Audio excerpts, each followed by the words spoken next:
朋友们，你们敢相信吗？我现在所属的位置是河南省的农村与湖北省的农村交界处，这边呢是种的菜，真的是大千世界无奇不有，两边差异太大了，真的是让我长了见识啊。对面呢是高楼小区，这边是步梯房，爬楼梯的，旁边居然还有那种电梯房，楼层更高一点。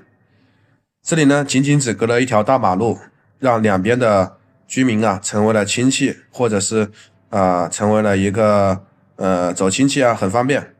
然后大家可以看一下，这边呢种了很多菜，这边呢就是农村，然后那边呢也是农村，但是两边的发展呢却大不相同。看看这个马路牙子上面都种了菜，在城市里面肯定是不会有的。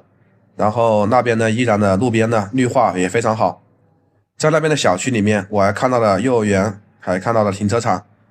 也有很多车啊从这边经过去。你们农村有这样的小区商品房吗？反正在这边呢是有的，一条大马路之隔，两边差距竟然各有不同，各有千秋。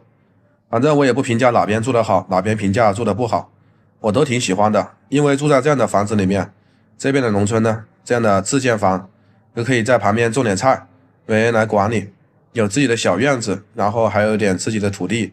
对不对？楼上呢也用上了天然气，就是那个不是天然气啊，是那个叫自来水，还有那个太阳能。这边呢就是有天然气，但是呢这边的话可能要交物业费吧，因为毕竟是一个小区的，要里面有保安啊，比如说里面的设施维护啊，肯定是要物业的。当然呢也可以业主不需要物业，对此你们怎么看？那到底哪边是河南，哪边是湖北农村呢？给大家现在来揭秘一下吧。看到这里的朋友，不妨给我的视频点个赞，点个关注，咱们接着往下说吧。这边呢就是湖北农村，可能很多人不相信啊，在他们的刻板的印象里面，传统的印象里面，河南的发展没有湖北好，因为河南那边呢主要是靠一些农业嘛，对不对？外出务工人比较多，但这里的情况就是，这边的河南的朋友啊，在这边呢留下的人比较多，外出的人比较少，所以呢，就这边有很多的房子都建起来了。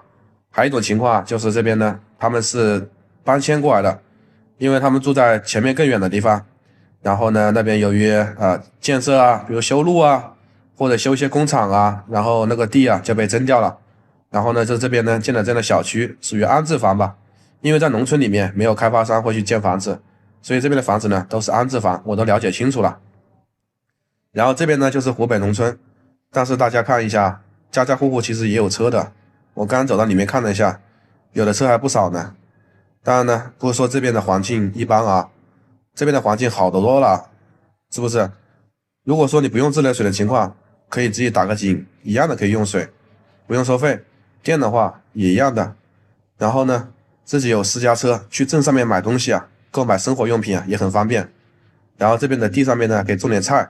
不用去镇上面了，搞高消费了，又可以开源，又可以节流，对不对？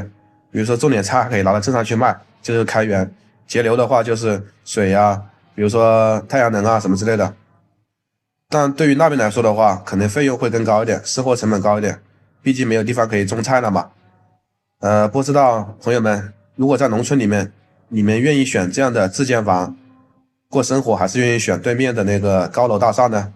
欢迎在评论区留言。真的，一条大马路之隔，两边的差异一目了然，你们怎么看呢？